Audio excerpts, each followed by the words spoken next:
Yo creo, y lo digo desde la máxima tolerancia que además reina en la mesa, pero yo creo también efectivamente que no que exagerar, porque es difícil exagerar con los efectos nocivos del tabaco, pero hay que tener cuidado con cómo lo repetimos, no vaya a ser que se convierta o sea fácil desechar este tipo de afirmaciones por manidas y por exageraciones. No lo son. Los fumadores tienen que enfrentarse con esa realidad. O sea, no es una realidad inventada.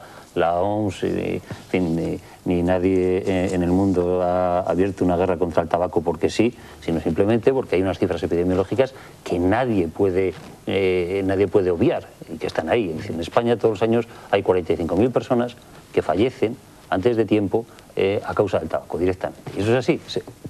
Que los fumadores convivan con eso sobre su conciencia, pero lo que no se puede pedir es libertad para fumar donde se quiera y además que le aligeren a uno la conciencia. No, es decir, el tabaco tiene ese efecto y eso es lo que obliga a las autoridades sanitarias, Carmen, a tratar de hacer algo con un producto que tiene esos efectos, que lo sabemos, y que además tiene una capacidad adictiva, que esta es la clave del asunto. Si realmente el acto de fumar fuera un ejercicio de pura voluntad, entonces es evidente que ninguna autoridad sanitaria tendría legitimidad para actuar.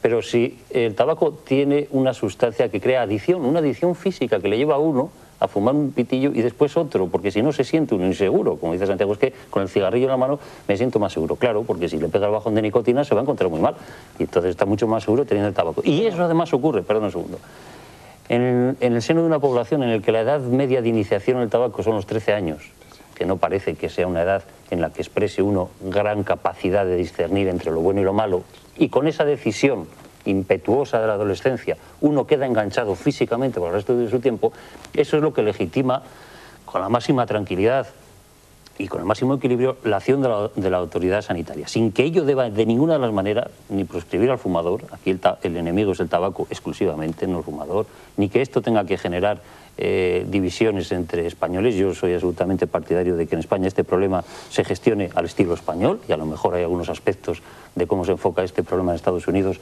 con los cuales yo no estoy de acuerdo. Hay otras personas que están en este asunto que sí que están de acuerdo, pero yo pienso que, y antes Carmen lo señalaba, que generar a lo mejor la capacidad de que fumar por parte de los jóvenes sea una manera de manifestar su rechazo a las formas impuestas y tal, eso en países como el nuestro puede ser un poco peligroso, pero lo digo solo desde el punto de vista estratégico.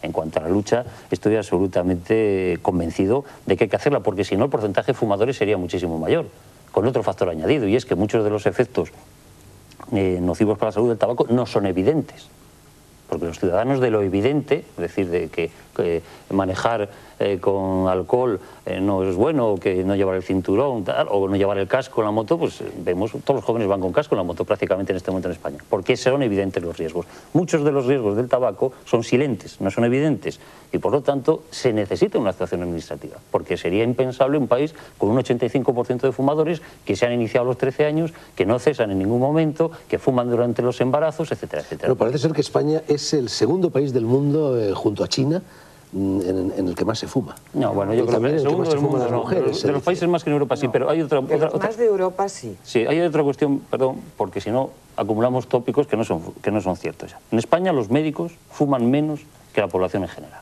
Es cierto que durante algún tiempo no fue así, pero en estos momentos el porcentaje de médicos españoles que fuman es inferior al de personas de más de 16 años que fuman en Bueno, yo ahí protesto. Pero si es que a mí me encanta. Yo cuando voy al médico y veo que el médico fuma, me tranquiliza y confío en el médico, porque sé que es un médico humano que tiene resortes para sujetar su ansiedad, su disgusto, sus traumas. Los que fumamos y hemos dejado de fumar, y eso lo ha señalado Santiago muy bien, hemos dejado de fumar en alguna época de nuestra vida, sabemos que la gran adicción del tabaco no es física, es psicológica. El cigarrillo tiene una adicción psicológica muy fuerte, mucho más fuerte que la adicción de la nicotina, que la adicción a la nicotina. La adicción a la nicotina se supera como se supera la adicción al café. Perdona que te interrumpa. ¿Sabes que la nicotina es 70 veces más adictiva que la heroína? Bueno, pues tomemos heroína todos. Que no digas que no hay adicción física. Hay adicción física y además psicológica, claro. Vamos a ver. Es mucho peor los cigarrillos. Claro, las autoridades sanitarias dicen que es malo para nosotros, para mí como ciudadana.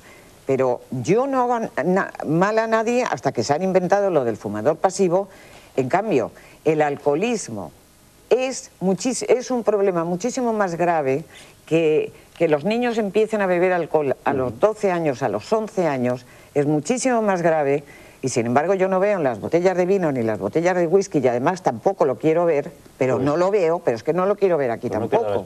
No pierdas la esperanza. Si es que no lo quiero ver, ese tipo de paternalismo del Estado sobre la salud de los ciudadanos adultos, sobre los no sé qué porcentaje escalofriante de los niños de 13 o 15 años tienen el colesterol altísimo. Sí, eso porque es por las hamburguesas y en la comida basura. Y eso es un problema, eso sí es un problema. Bueno, es otro problema. Eso es un gran problema. Santiago.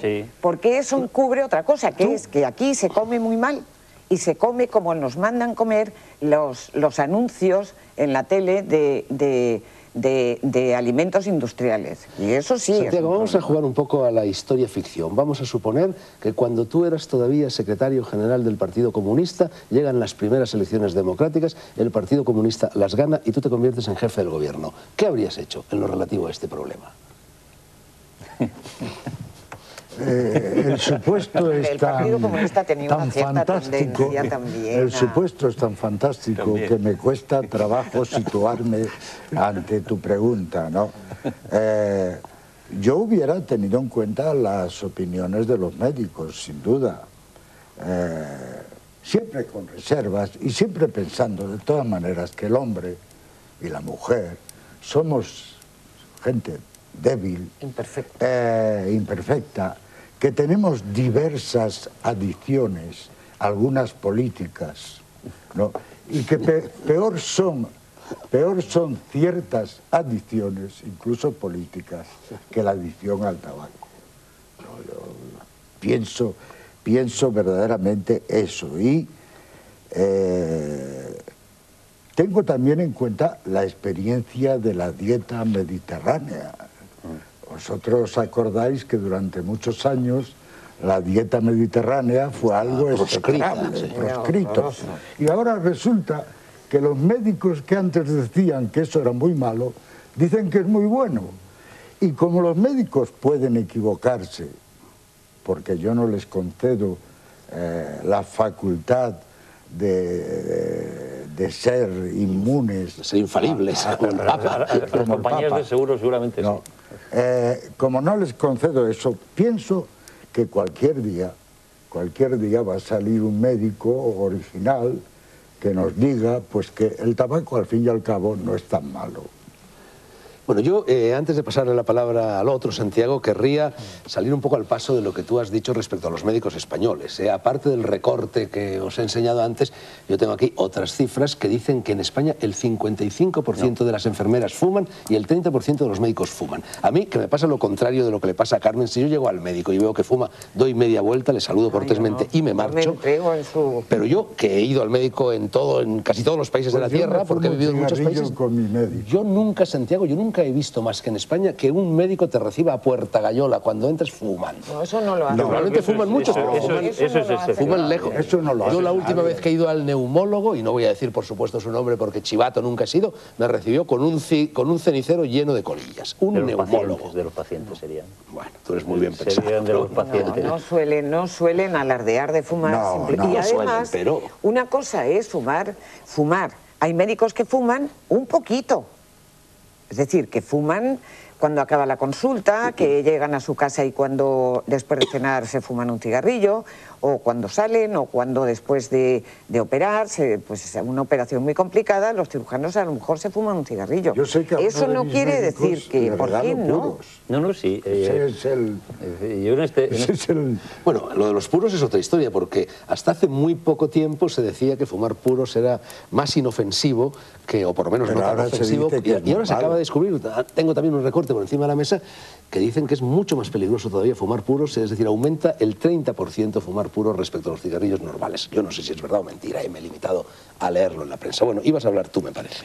Sí, yo con la oportunidad que tuve de leer un montón de libros que llegaron a mis manos cuando yo estaba escribiendo este mío, Pues casualmente en un viaje a Cuba, como todo lo de Cuba es tan original, encontré un psiquiatra, un prestigioso psiquiatra cubano, que había escrito un libro sobre el tabaco y decía que el cigarrillo era un asesino con cara de ángel.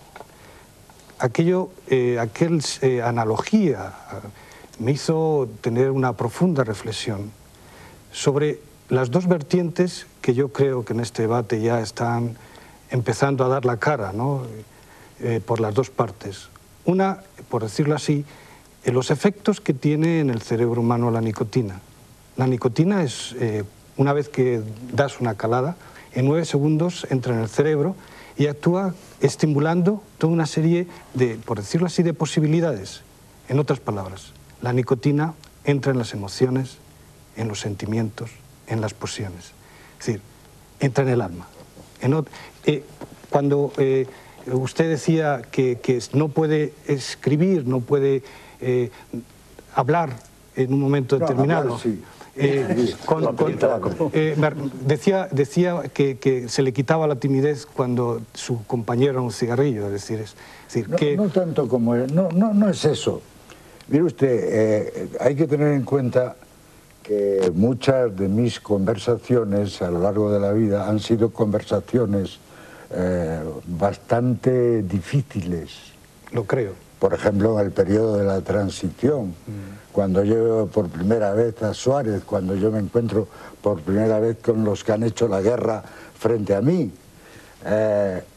Y el cigarrillo era como una especie de bastón, de apoyo para conservar la calma y para controlarme mejor. No para evitar... Santiago, eso me pasa a mí también. No sé si has observado que cada vez que yo aparezco en público, ya sea en televisión o en cualquier otra parte, yo siempre tengo un bolígrafo, un rotulador en la mano. Me da seguridad, lo chupeteo incluso un poco, pero no da cáncer, parece ser. Por eso yo decía que era un reflejo condicionado, además, de una adicción. Pero quizás esa es la parte buena de lo que podríamos considerar del cigarrillo, los efectos que tiene la nicotina como estimulante. Pero todos los que estamos aquí, todos los que nos están ahora viendo, saben que hay otros estimulantes. Es decir, que bueno, está la cafeína, está la teína. El mismo chocolate tiene un estimulante que es la teobromina. Por eso a la gente le gusta el chocolate. Es decir, entonces... también son estimulantes. Por supuesto, pero ese estimulante son las endorfinas que uno tiene en el cerebro, pero esas endorfinas no crean ningún problema.